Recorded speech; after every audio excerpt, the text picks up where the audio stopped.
بسم الله الرحمن الرحيم الذين استجابوا لله والرسول من بعد ما أصابهم القرح للذين أحسنوا منهم واتقوا أجر عظيم الذين قال لهم الناس إن الناس قد جمعوا لكم فاخشوهم فزادهم إيمانا وقالوا حسبنا الله ونعم الوكيل فانقلبوا بنعمة من الله وفضل لم يمسسهم سوء واتبعوا رضوان الله والله ذو فضل عظيم إنما ذلكم الشيطان يخوف أولياءه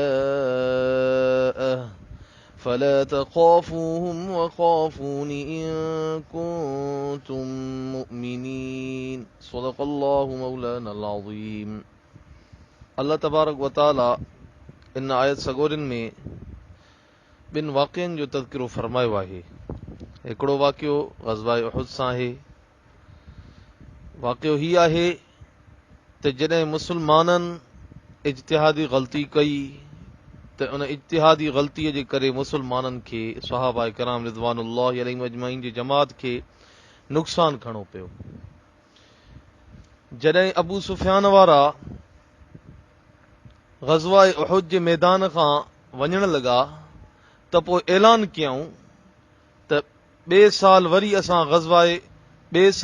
असां बदर जे मैदान ते तव्हां सां विढ़ंदासीं. ऐलान कंदे रवाना थिया. अल्लाह तबारक व तआला अॻिलिन आयतुनि में फरमाए चुको आहे त अल्लाह साईं उन्हनि जे दिलनि में रोब विधो हो. पोइ जॾहिं अॻिते वधिया त उन्हनि पाण में सोच कई त असां त ग़ालिब अची चुकासीं मुस्लमाननि ते, असां त कुझु उन्हनि खां हासिल ई न कयो, न की उन्हनि खे कैदी बणायोसीं. पोइ उन्हनि पाण में मशवरो करण लॻा त हाणे वापसि हलूं. पोइ अल्लाह जे प्यारे पैगंबर करीम सल्लल्लाहु अलैहि वसल्लम खे ख़बर पइजी वई त पाण करीम सल्लल्लाहु अलैहि वसल्लम साहबा किराम रिज़वानुल्लाहि अलैहिम अजमईन जेके के ज़ख़्मी हा, के थकियल हा, त हुज़ूर अकरम सल्लल्लाहु अलैहि वसल्लम फरमायो त हाणे असांखे हिननि जो पीछो करणो आहे, ताक़ुब करणो आहे. साहबा किराम तोड़े जो ज़ख़्मी ऐं थकियल हा. पोइ बि हुज़ूर अकरम सल्लल्लाहु अलैहि वसल्लम जे फरमान ते लब्बैक चवंदे चयूं साईं हाओ असां हाज़िर आहियूं. त पोइ हुज़ूर अकरम सल्लल्लाहु अलैहि वसल्लम साहबा खे वठी करे हमराउल असद मदीने पाक खां 8 मील परे आहे, पाण करीम सल्लल्लाहु अलैहि वसल्लम उन्हनि जो 8 मीलनि ताईं ताक़ुब कयो. जॾहिं काफ़िरनि खे ख़बर पई त उहे वठी भॻा त हुज़ूर अकरम सल्लल्लाहु अलैहि वसल्लम जिन 3 ॾींहंनि ताईं उते तरसिया ऐं पाण करीम सल्लल्लाहु अलैहि वसल्लम 3 ॾींहंनि खां पोइ वापसि अची मदीने आया. हिकु इहो वाक़ियो आहे. ऐं ॿियो वाक़ियो हीउ आहे त पोइ सन 4 हिजरीअ में अबू सुफ़ियान 2000 लश्कर खणी करे मदीने पाक जी तरफ़ रवानो थियो. रौहा जे मक़ाम ते पाण में मशवरो कयूं त पहिरियों असां प्रोपेगंडा हलायूं त जीअं मुसलमाननि खे असां जेको आहे सो पहिरियों हिरासमेंट ऐं उन खां अलावा हिरास ॾियूं त जीअं असां अचूं था ऐं असां वॾो तमतराक सां अचूं था त जीअं मुसलमान इन रोब में ई ॾकी करे भॼनि ऐं असांजे आॾो हथियार फिटी करे छॾनि.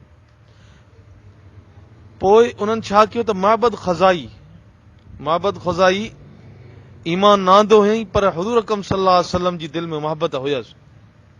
उहो वञी रहियो मदीने ॾे. त पोइ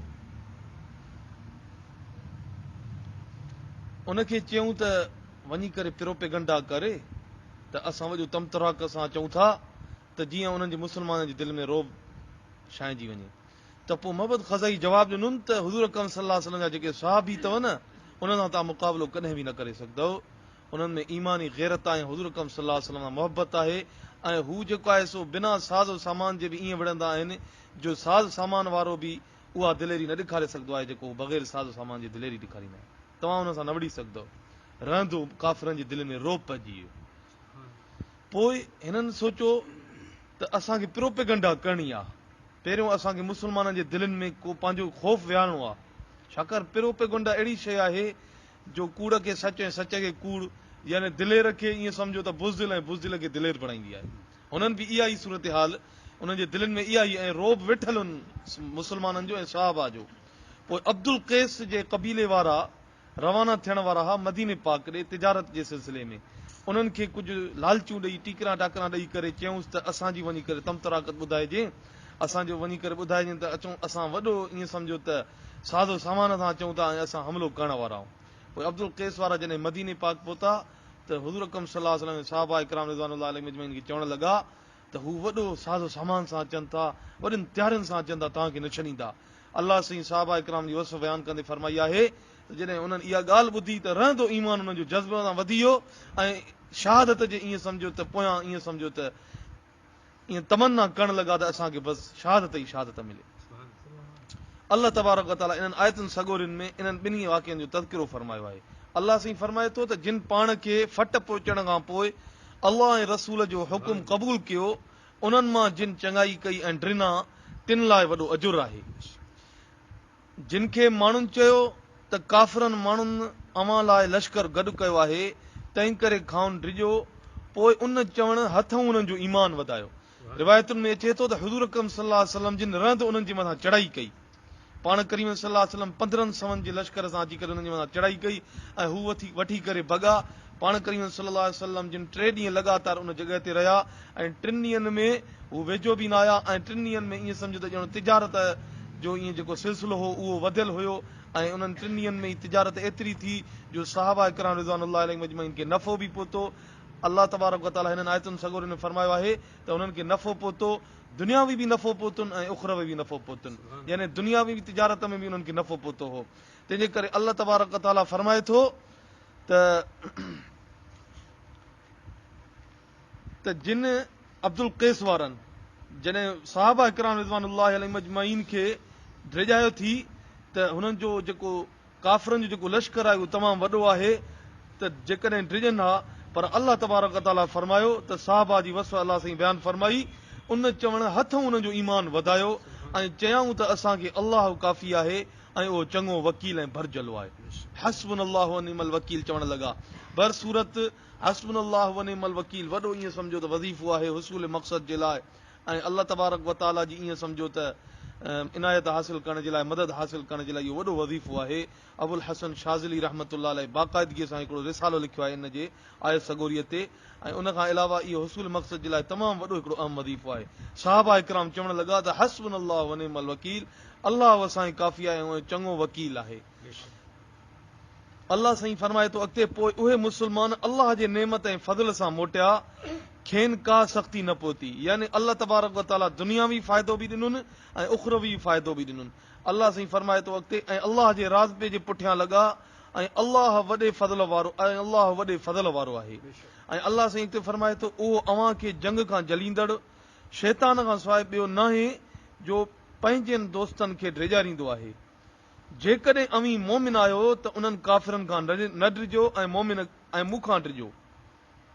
हिन आयत सगोरी में अल्लाह तबारक व तआला फरमायो आहे त मोमिन जी वस इहा आहे त उन खां काफ़िर ड्रिजंदो आहे ऐं काफ़िर जे दिलि में उनजो रोब ऐं दबदबो हूंदो आहे। हिन वक़्तु मामिलो बरक्स आहे, काफ़िरनि जे दिलनि में मुस्लमाननि जो को बि रोब न आहे।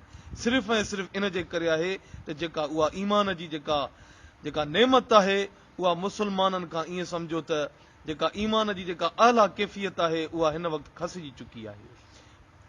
जेकॾहिं न ईमान साहबा इकराम रिज़वानुल्लाह अलैहिम अजमईन वारो ई हुजे जीअं हुज़ूर अकरम सल्लल्लाहु अलैहि वसल्लम जे साहबा इकराम रिज़वानुल्लाह अलैहिम अजमईन जो ईमान हो ऐं जेके वसियूं अल्लाह तबारक व तआला हिन क़ुर में फरमायूं आहिनि त अल्लाह जे मदद ऐं अल्लाह तबारक व तआला जे ईअं सम्झो त नुसरत जे लाइ उहे तरसंदा हुआ त अल्लाह जी मदद असांजे लाइ काफ़ी आहे, यानी पंहिंजे साज़ो सामान खे न ॾिसंदा हुआ, अल्लाह ते पूरो जो पूरो यकीन हूंदो हो। जेकॾहिं असां अल्लाह जे ज़ात ते एतिरो यकीन रखूं त ज़रूर उहा ई असांजी जेको रोब ऐं दबदबो जेको हुज़ूर अकरम सल्लल्लाहु अलैहि वसल्लम जे दौर में हो उहो ई दबदबो काफ़िरनि जे दिलनि में हिन वक़्तु बि अल्लाह साईं विझण वारो आहे। सिर्फ़ु ऐं सिर्फ़ु असां ऐं तव्हांखे साहबा इकराम रिज़वानुल्लाह अलैहिम अजमईन जे नक्श कदम जहिड़े तरीक़े सां हलंदासीं त इन सिलसिले में असांखे जेको आहे सो साहबा इकराम रिज़वानुल्लाह अलैहिम अजमईन जे नक्श कदम हलण जे करे काफ़िरनि जे दिलनि में रोब ऐं दबदबो अची वेंदो।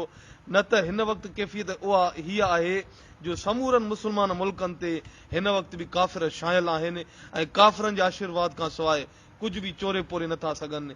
दुआ आहे अल्लाह साईं तव्हां असांखे उहा ई कैफ़ियत जेका साहबा इकराम रिज़वानुल्लाह अलैहिम अजमईन जे ईमान वारी कैफ़ियत नसीब फरमाए त जीअं उहो असांजो जेको इस्लाम जो जेको सरबुलंदी ऐं रोब ऐं दबदबो वक़ार अल्लाह तबारक व तआला ईअं ई बुलंद फरमाए जीअं साहबा जे दौर में बुलंद फरमायो हो वमा अलैना इल्लल बलाग।